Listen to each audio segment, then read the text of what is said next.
মায়ের এক ধারে দুধের দাম, কাটিয়া গায়ের চাম, পাপুষ বানাইলেও ঋণের শোধ হবে না। এমন দরদি ভাবে কেউ হবে না আমার মাহা গো। মায়ের এক ধারে দুধের দাম, কাটিয়া গায়ের চাম, পাপুষ বানাইলেও ঋণের শোধ হবে না। এমন দরদি ভাবে কেউ হবে না আমার মাহা গো। ঠিক কি না? মাকে তো বাদ দেওয়া যায় না। وقضى ربك ألا تعبدوا إلا إياه وبالوالدين إحسانا। আল্লাহ বলে অবধারিত দুইটা ভার্ডিক্ট তোমাদের জন্য, এক আল্লাহর ইবাদত করবা আর মা বাবার প্রতি ইহসান করবা। আদেশটা কার? মা বাবার প্রতি ইহসান করতে হবে। আমার মা হিন্দু হোক ভালো আচরণ করতে হবে, বৌদ্ধ হোক ভালো আচরণ করতে হবে। আমার যে সমস্ত হিন্দু ভাইয়েরা মুসলিম হয়েছ, তোমাদের মা বাবা এখনো মুসলমান হয় নাই, তাদের সাথে ভালো আচরণ করতে হবে। আপনাদের খেদমত নিজে করতে হবে অথবা খেদমতের ব্যবস্থা করাই দিতে হবে। মান্থলি যে খরচ লাগে এটা দিতে হবে। আরে তুমি এখন মুসলিম, তোমার মা বাবা হিন্দু, এখনই তো সুযোগ ইসলামের সৌন্দর্য দেখানো। এখন মা বাবা যদি দেখে আরে এটা হিন্দু থাকতে তো বদমাইশ ছিল, বেয়াদব ছিল, কি এমন ধর্ম সে গ্রহণ করলো যেটা গ্রহণের সাথে সাথে সে পাল্টে গেল? কি এমন ধর্ম সে গ্রহণ করেছে যেটা তার জীবনকে আলোকিত করে দিয়েছে? নসিব ভালো হইলে তারাও কালিমা পড়ে মুসলমান হয়ে যাবে। বিষ্ণু ইসা ইসলামের স্ত্রীর নাম ছিল আয়েশা রাদিয়াল্লাহু তাআলা আনহা, আবু বকর রাদিয়াল্লাহু তাআলা আনহুর মেয়ে। আবু বকর রাদিয়াল্লাহু তাআলা আনহুর আরেক মেয়ের নাম হচ্ছে আসমা। কি নাম? দুজনই আবু বকর রাদিয়াল্লাহু তাআলা আনহুর মেয়ে, আসমা আর আয়েশা। নাম দুইটা কেমন লাগে? আসমা নামটা কেমন লাগে?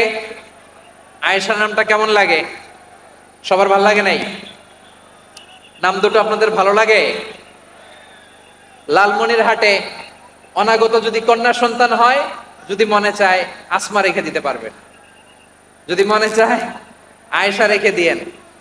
দেশে বিদেশে এয়ারপোর্টে রাস্তা ঘাটে শুধু বলে হুজুর একটা নাম দেন, আমার ছেলের একটা নাম দেন, মেয়ের একটা নাম দেন। তো আমার মনে আছে যশোরের আবদিনের মাহফিলে আমি একটা দুইটা নাম দিয়েছিলাম। আজকে লালমনিরহাটের এই প্রোগ্রামে কন্যা সন্তান যদি হয় দুটা নাম দিলাম, আসমা কিংবা আয়েশা। ইনশাআল্লাহ পড়েন। দুজন বোন, এক মায়ের না, বাবা এক মা দুজন।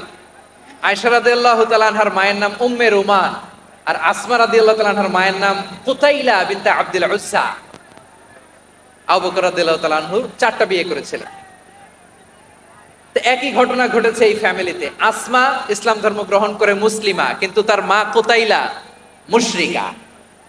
আই রিপিট, বোঝার জন্য আমি আবারও বলি, আসমা রাদিয়াল্লাহু তাআলা আনহা মুসলিমা, আর আসমার মা কুতাইলা, আওয়াজ করে বুঝে থাকলে বলেন, আসমার মা মুশরিকা।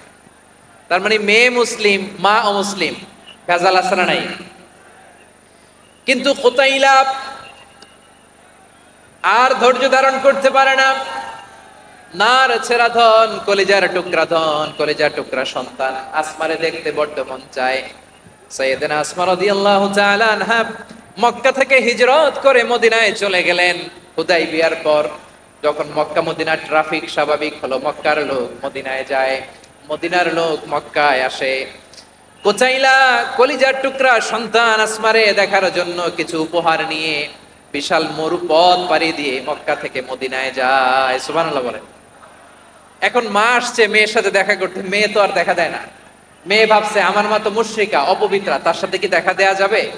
বিশ্বনবীর দরবারে চলে গেলেন। সুবহানাল্লাহ বলেন। কি সৌভাগ্যবান ছিল তারা! মাসলা জানার দরকার হলেই নবীর দরবারে চলে যেত। ঘরে বউয়ের সাথে ঝগড়া হলে নবীর দরবারে চলে যেত। অনেক সাহাবী বলে আমার পেটে ক্ষুধা লাগলো আমি নবীর কাছে চলে যেতাম, কারণ নবীর চেহারার দিকে তাকালেই আমার পেটের ক্ষুধা মিটে যেত।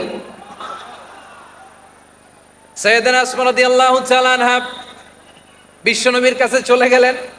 যে বললেন ইয়া রাসূলুল্লাহ ইয়া হাবিবাল্লাহ ইন্না উম্মি কাদিমাতুন ইলাইয়া ওয়া হিয়া রাগিবা, আমার মা মক্কা থেকে অনেক দূর মরুর পথ পাড়ি দিয়ে উপহার সামগ্রী নিয়ে মদিনায় আমার সাথে দেখা করতে এসেছে গো নবী।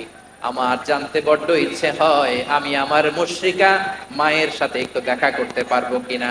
আফা আসিলুহা, আগে যেমনি আমি আমার মায়ের সাথে ভালো আচরণ করতাম, যেমনি আমি আমার মায়ের সাথে সদাচরণ করতাম গো নবী, এখন আমি মুসলিমা মা মুশরিকা, এখনো কি আগের মতো সদাচরণ করতে পারবো নাকি? বিশ্বনবী বললেন নাম সিলিহা, রে আসমা, অবশ্যই অবশ্যই, আগে ঠিক যেমন তুমি তোমার মায়ের সাথে ভালো আচরণ করতে এখনো তেমনি আগের মতো ভালো আচরণ করবা। আওয়াজ করে পড়েন সুবহানাল্লাহ। কি ইসলাম আমরা পেয়েছি, কত ব্রড মাইন্ডেড আমাদের ইসলাম, কত ওপেন মাইন্ডেড ইসলাম, কত ওপেন আপ করতে পারে, চিন্তা করতে পারে। বিষ্ণু বললেন হ্যাঁ অবশ্যই, নাম সুলিহা, আগে যেমনি ভালো আচরণ করছো আসমা এখন ওইরকমই করো, পারলে আরো বাড়ায় করো। সুবহানাল্লাহ বলেন। তাহলে আমার যে হিন্দু ভাইয়েরা হিন্দু বোনেরা ইমানের বদৌলতে দৌলতে আপনি ধন্য হয়েছেন, আপনার আম্মা আব্বা এখনো মুসলমান হয় নাই, তাদের জন্য দোয়া করেন, তাদের জন্য দোয়া করেন, আল্লাহ যেন তাদেরকেও ইমানের দৌলত দান করে। আমরা সবাই পড়ি আমিন, আরো জোরে পড়েন আমিন। এখন বলেন ইসলাম কি ন্যারো মাইন্ডেড রিলিজিয়ান না ব্রড মাইন্ডেড?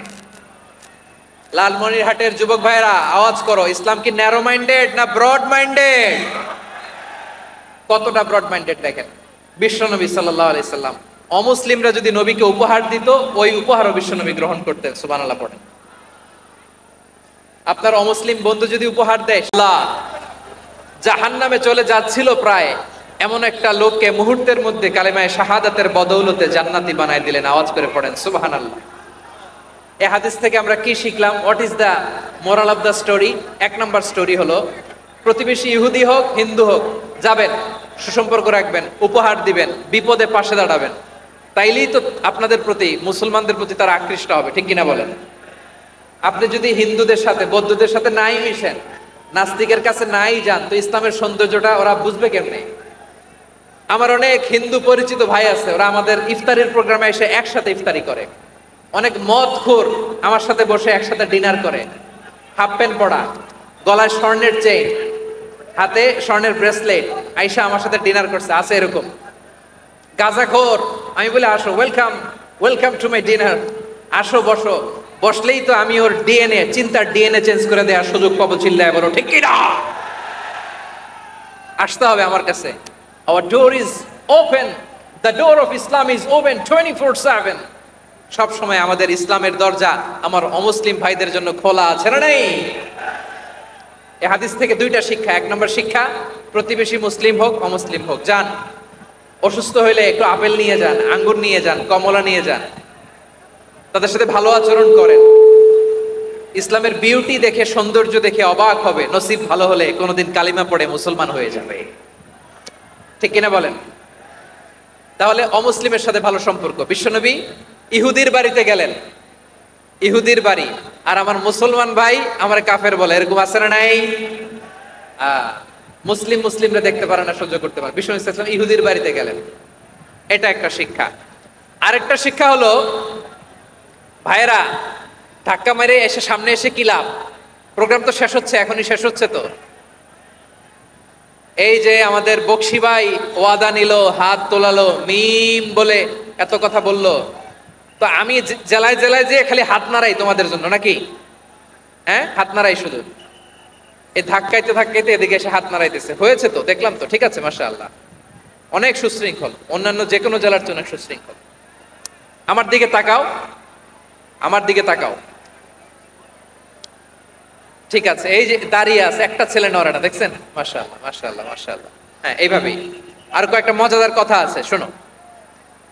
এই হাদিস থেকে আমাদের শিক্ষা হলো, আমার প্রতিবেশী যেই ধর্মের হোক আমি সম্পর্ক রাখবো।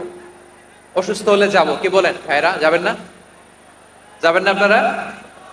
আচ্ছা, 2 নম্বর শিক্ষা হলো, বিষ্ণু ঈসা ইসলামের খাদেম ছিল ইহুদি, এতদিন খেদমত করলো, একদিনও বিশ্বনবী ওরা কালিমার দাওয়াত দেয় নাই। কারণ কি? বিশ্বনবী একটা ভালো সময়ের অপেক্ষা করতেছিলেন, প্রপার টাইমিং। দাঈর কাজ হচ্ছে দাঈ ইলাল্লাহ, সে হচ্ছে সুযোগ সন্ধানী। দাঈ সুযোগ খোঁজে, কখন দাওয়া দিলে ব্যাটে বলে হবে, ঝোপ বুঝে কোপ মারে, ঠিক কিনা বলেন? বিষ্ণু ইসলাম ভালো সময়ের অপেক্ষা করতেছিলেন, দেখি ভালো সময় আসুক আসুক আসুক আসুক। আস্তে আস্তে এমন সময় আসছে, ছেলে এবার মুমূর্ষ। অসুস্থ ব্যক্তির হৃদয় অত্যন্ত নরম থাকে।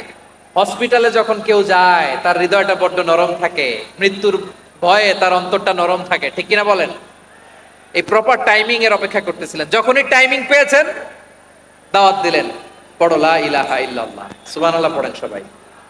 তাহলে ইসলাম অমুসলিম প্রতিবেশীর সাথে ভালো আচরণ করতে বলে। ইসলাম অমুসলিম মাতা পিতার সাথেও ভালো আচরণ করতে বলে। মাতা পিতা যদি অমুসলিম হয় তারা ফেলে দিতে পারবেন?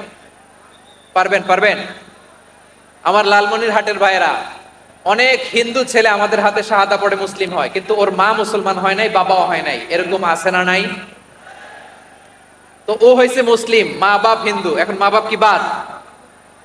হ্যাঁ, মা বাপ বাদ দেয়া যাবে? যেই মা আপনার 9 মাস 8 মাস পেটে ধারণ করলো, আপনার মায়ের নার ছেঁড়া ধন, আপনি ওই মারে বাদ দিতে পারবেন? যেই মায়ের বুকের তাজা দুধ খেয়ে আপনি আজকে বাড়ন্ত তাজা তরতাজা, ওই মারে বাদ দেয়া যাবে?